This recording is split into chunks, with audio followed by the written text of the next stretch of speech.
Auzubillahi minash-shaytanir-rajim. Bismillahir-rahmanir-rahim. Assalamu alaikum, my dear students. Hope you are doing well.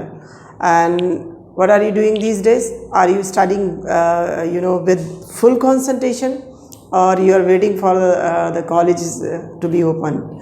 My dear students, I am going to complete my chapter London, or what I have started already and given you first lecture, right?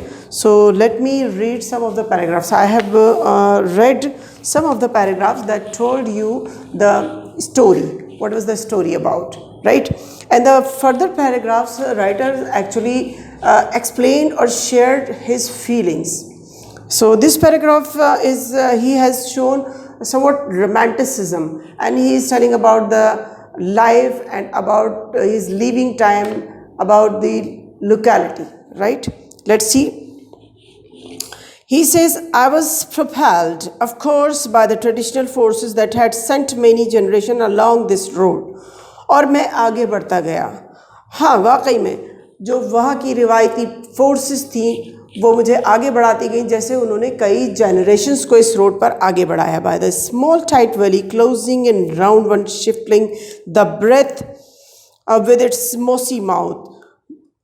छोटी सी वादी जो अपने छोटे से और काही लगे हुए मुंह से सांसें लेती हुई. Right, the cottage was narrowing like the arms of an iron maiden, the local girls whispering marry and settle down. और जो कॉटेज था वहाँ का वो इस तरह he is telling the feelings actually इस तरह था कि जैसे उसने बाजू खोले हुए हैं और एक कंवारी हसीना की तरह जो उसको दावत देती है, आ जाओ शादी कर लो, सेटल डाउन हो जाओ, यहीं रहो, लाइक दैट. ये उसकी फीलिंग्स हैं कि वो इस तरह से फील कर रहा था. Don't be so romantic, you are grown up my dear students. Okay, and he says months of restless unease leading to this inevitable moment. बहुत मैंने महीने गुजारे बेचैनी के, बेकरारी के, इस अहम लम्हे के लिए. क्या है ये लम्हा? Had been spent wandering about the hills, mournfully whistling and watching the high open fields stepping away eastwards under gigantic cloud. गहरे बादलों के नीचे मैंने कई महीने इस माहौल में पहाड़ियों पर, वादियों में घूमते फिरते गुजारे. ये बेचैनी थी मुझे कि मुझे जाना है, मुझे आगे बढ़ना है, डिस्कवर करना है दुनिया को, like that. And now I was on my journey. Another paragraph started. अब वो कहता है और अब मेरा सफ़र शुरू हो चुका है. In a pair of thick boots and with a hazel stick in my hand. और उसने अपने साथ लिए थे हैवी बूट्स और एक hazel stick to find the way somewhat if it's drizzling, if it's windy. So when you are on the journey on foot, so you'll have to have a stick so that you can balance yourself or find a way, like. Naturally I was going to London, और मैं London जा रहा था, which lay 100 miles to the east, and it seemed equally obvious that I should go on foot. जो सैकड़ों मील दूर था और ये बात बिल्कुल वाज़े नज़र आ रही थी कि मुझे जाना भी पैदल ही था. But first I never yet seen the sea. और पहली बात कि मैंने अभी तक समंदर देखा ही नहीं था. That was the excitement to see the ocean और the sea. I thought I'd like to the coast and find it, और I walk to the coast. और मैंने सोचा मैं साहिल समंदर की तरफ चलता हुआ, कदमों से आगे बढ़ता हुआ वहाँ पहुँच जाऊँगा और समंदर तलाश कर लूँगा. This would add another 100 miles to my journey. और लेकिन मुझे मज़ीद कई 100 मील चलना पड़ेगा. Going by way of Southampton, but I had all the summer and all time to spend.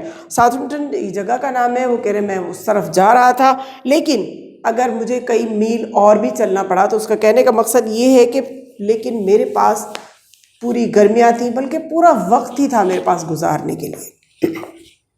ये इसका सफ़र ये सोचता हुआ निकला. साहिल समंदर देखूँगा और उसे भी मैं पैदल ही सफ़र करूँगा, पैदल ही घूमना है, हर चीज़ को एक्सप्लोर करना है, हर जगह को डिस्कवर करना है, समंदर को डिस्कवर करना है, वहाँ कोस्ट पर एंजॉय करना है. अपनी लाइफ को डिस्कवर करना है, अपने आप को डिस्कवर करना है. He was having so much feeling about his journey. Now let's see what he is feeling at that time. The first day alone, पहले दिन में तन्हा. And now I was really alone at last. और आखिरकार अब मैं वाकई में तन्हा. मतलब वो may be he was enjoying, but पहले ही दिन उसको तन्हाई का एहसास हुआ. और अब जब आखिरी दिन that he was feeling last day, he was feeling the last time, so he is feeling so much loneliness. बहुत तन्हाई महसूस कर रहा है. Steadily decline in excitement and vigour I tramped through the dust wards the Wiltshire downs, growing reluctance weighed me down. और अब कि जो एक्साइटमेंट था वो टूटने लगा था. वो उसका जोश था, जिस जोश से, जिस वलवले से वो इस सफ़र पर रवाना हुआ था, वो अब टूटने लगा था. और वो वेल्शायर डाउन्स जगह का नाम है, ये भी जो कि इंग्लैंड में है, उसकी तरफ आगे बढ़ता हुआ. लेकिन अब उसके अंदर रिलक्टेंस, एक अनविलिंगनेस पैदा हो चुकी थी. Through the solitary morning and afternoon, I found myself longing for some opposition or rescue. सुबह तन्हा, दोपहर भी तन्हाई में, अब मेरा दिल चाहने लगा था कि मुझे कुछ नोक झोंक हो, कुछ मेरी रेस्क्यू की, कुछ मेरी हिफाजत की बात करे. ये बात करा इस वक्त वो फैमिली की, जैसे छोटे छोटे बहन भाई होते हैं, या छोटे हो या बड़े हो, आपस में नोक झोंक होती है. कोई किसी बात को, नहीं यहाँ नहीं बैठो, यहाँ ये नहीं करो, मेरी चीज़ मुझे दे दो. और मतलब ये बहन भाई में एक अपोजिशन रहती है कि वो आपके मुखालिफ ही रहता है, और कुछ रेस्क्यू रहता है, कुछ आपका साथ देते हैं, कुछ पेरेंट्स आपका ख्याल करते हैं. लाइक बस he was longing for that. वो इस चीज़ को मिस करने लगा था. For the sound of hurrying footsteps coming after me and family voices calling me back.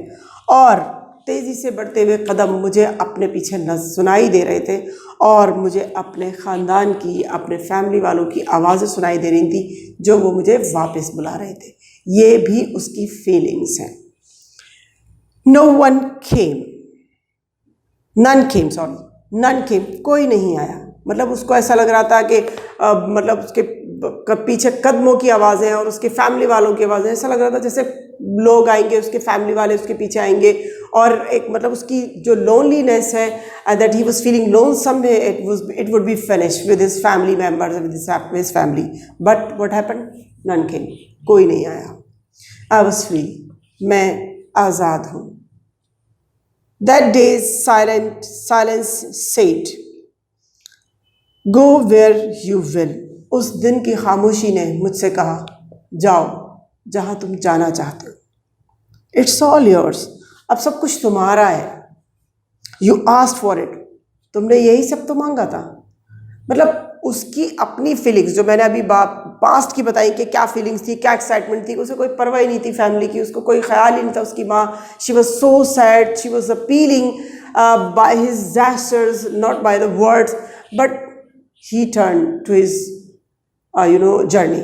Now अब वो डिज़ायर कर रहा है, लेकिन अब कुछ भी नहीं आ रहा समझ में.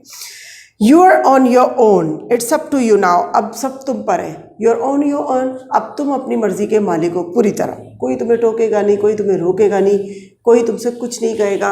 आगे बढ़ो, पीछे आओ, उठो बैठो, like that. And nobody is going to stop you, कोई तुम्हें रोकने नहीं वाला. एज आई वॉक्ड, जैसे मैं उठा, मैं चला, I was taunted by echoes of home. और मुझे जैसे घर की आवाज़ों ने मुझे हर्ट किया, मुझे टॉन्ट किया. क्या आवाज़ें थी? By the tinkling sounds of the kitchen, kitchen में जैसे बर्तनों की ठक ठक खटर पटर की आवाज़, खटपट की आवाज़ आती है. Shafting of sun from the windows falling across the familiar furniture, और खिड़की से आती हुई सूरज की रोशनी जो कि पूरे कमरे के फर्नीचर पर फैल जाती है. अब ये अपना घर कितनी बुरी तरह से याद कर रहा है कि छोटी छोटी चीज़ जो रेगुलर लाइफ में हम इतना मतलब इसको नोट डाउन भी नहीं करते, इतना केयर भी नहीं करते. When we miss, so we miss each and everything but we never note, right.